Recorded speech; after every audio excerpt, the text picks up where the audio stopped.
तो सभी कर एक एक करके बोल रहे हैं। अब हमारे साथ जो शख्सियत है उनका नाम राजकुमार पासवान है। ये किसी पार्टी से नहीं आते, मगर हर मुद्दे पे खुलकर सामने आते हैं, चाहे वो पिछड़ों का मामला हो, दलित का या अल्पसंख्यक का, या पुलिस से लाठी खाने की बारी हो, सबसे पहले दिखते हैं। हाजीपुर से निर्दलीय चुनाव लड़े थे, अच्छा खासा 2019 में वोट आया था, थर्ड पोजीशन पे रहे थे। तो अब ये जो अगले वक्ता होंगे राजकुमार पासवान जी हैं, और राजकुमार पासवान जी माइक आपके। आप सभी को इंजीनियर राजकुमार पासवान का नमस्कार। इस सभागार में द इंटरव्यू इंडिया का ये मिसाल बेहतरीन पहले वर्ष का जो मीटिंग पूरा हुआ है, उसके लिए मेरे तरफ से सनी भाई को, हमजा भाई को और कैब भाई को बहुत बहुत शुक्रिया, धन्यवाद, जिन्होंने काफ़ी मेहनत से सामाजिक न्याय के मुद्दों को प्रखरता से दिखाया है और देश दुनिया तक पहुंचाने का काम किया। समाज के न्याय के लिए ये रात दिन मेहनत किया। मैं आता हूँ इंटरव्यू इंडिया के साथ और इस सभागार में ये 90 का बिहार और अब का बिहार में क्या फर्क है। 90 का बिहार तो मैंने देखा नहीं क्योंकि मैं बच्चा था। 90 के बाद का बिहार देखा, मैं समझा, अनुभव किया। तो 90 का बिहार के 90 के पहले का बिहार के बारे में मैं जहाँ तक समझ पाता हूँ अपने चाचा, बाबा और दादा से, कि हमारे घर में हमारे चाचा जी उस जमाने में एमए पास थे, और जब एमए पास थे और राशन लेने के लिए जो कोटा कहा जाता है, वो कोटा किसी राजपूत घराने में, तो वहां पे जितने लोग भी जाते थे, पढ़े लिखे हो चाहे अनपढ़ हो, वो जाते थे तो ठप्पा लगा करके, तब जब ठप्पा लगाते थे उनके लाल डायरी में, तब जाके राशन मिलता है। तो जब 96 का दशक आया, तो उस समय में हम 7वें 8वें क्लास में थे। हम अपने दादी जी के साथ गए ठाकुर साहब के उस कोटा राशन लेने के लिए। उसमें राशन, तेल, चीनी और गेहूं अनाज मिला करता था। तो हम पटना के गवर्नमेंट स्कूल में पढ़ते थे, एकेडमिक स्कूल में पढ़ते थे। तो वहाँ पे जब मैं गया तो मुझे कहा गया कि बेटा यहाँ ठप्पा लगा दो तभी मिलेगा।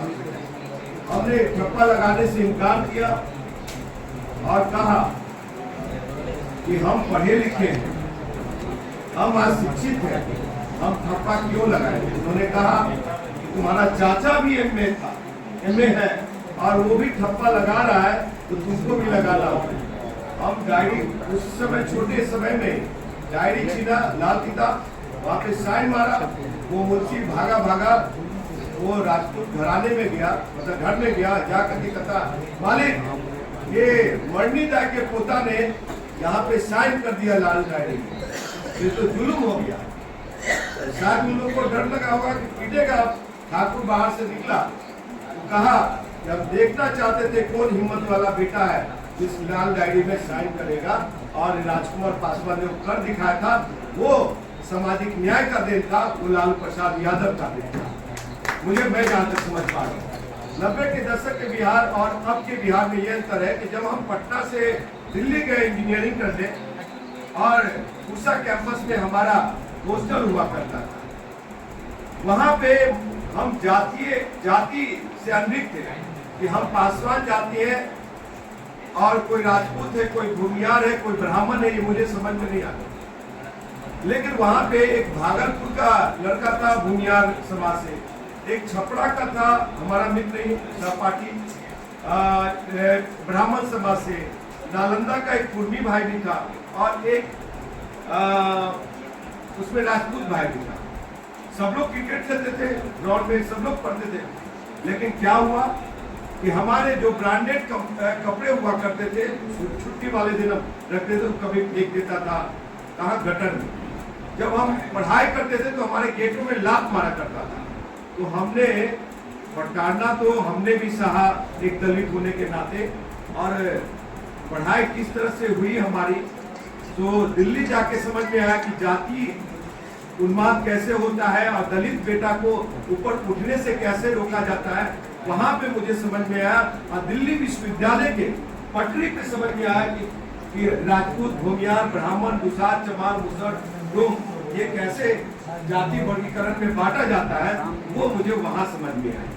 और आपको बता दूं कि आज का बिहार जो है, अब हम लोग दबने वाले नहीं है, अब हम लोग डरने वाले नहीं है, अब हम लोग मुखर होकर बोलना सीखे हैं और जान गए, जिसका आवाज हम समझते हैं कि अगर लालू प्रसाद यादव नहीं होते, अगर लालू प्रसाद मुखर रूप से आरक्षण पॉलिसी नहीं लागू किया होता और स्वर्णों के खिलाफ अगर मुखर होकर नहीं बोले होते मुख्यमंत्री के रूप में, तो आज शायद इंजीनियर राजकुमार पासवान भी नहीं बोल पाता। दूसरी चीज है कि जो जातीय जनगणना हुई और 65% क्या बिहार में लागू करने की बात हुई, तो आज आरक्षण पॉलिसी अगर देखी जाए तो आज जो सुप्रीम कोर्ट का जो आरक्षण नीति आई और मतलब आरक्षण पे वार हुआ, हमला हुआ, कोटा में कोटे पे, तो आरक्षण कोई भीख में दिया हुआ नहीं है। आज सुप्रीम कोर्ट में जो कॉलेजियम सिस्टम है, उस कॉलेजियम सिस्टम वाले चंद लोग, जज लोग जो फैसला ले लेते हैं, किसके इशारे पे? अपने आका जो सरकार में बैठे हुए लोग हैं, उनके इशारे पे फैसला ले लेते हैं। और देखिएगा जो फैसला दिया है कोटे में कोटा, उनमें से कुछ लोग राज्यसभा जाएंगे, कुछ लोग कमीशन के अध्यक्ष बनेंगे, कुछ लोग चेयरपर्सन बनेंगे। ये हालात है।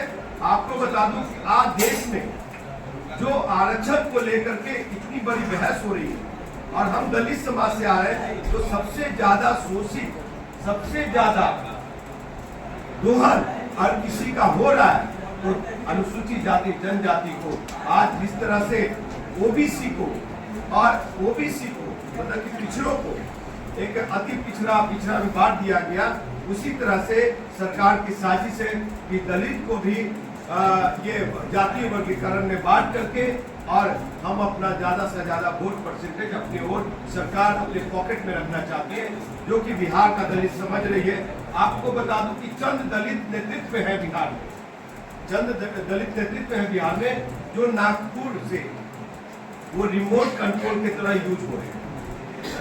वो जिस तरह से नागपुर संघ झंडे वालन ने चाहती है, वहां से बटन दबता है और यहाँ पे कोई हनुमान बना पड़ा है, कोई ये आरक्षण खत्म हो जाए, वर्गीकरण हो जाए, ये इस मुहिम में लगे हुए हैं। तो समाज देख रही है, आज हमारी पूर्ण रूप से भागीदारी सुनिश्चित नहीं हुई। आज हमारे लोगों को मतलब कि रोस्टर हम लोगों के लिए देश में रोस्टर फॉलो नहीं किया गया और आज हमारी आरक्षण खत्म करने की बात की जा रही है, आज हमारी भागीदारी देने की बात हो रही, खत्म करने की बात हो रही। तो हम इतना ही समझ पा रहे कि 90 के दशक के बाद जो 90 से लेके एक सामाजिक न्याय की सरकार रही है लगातार, आज उसी तरह से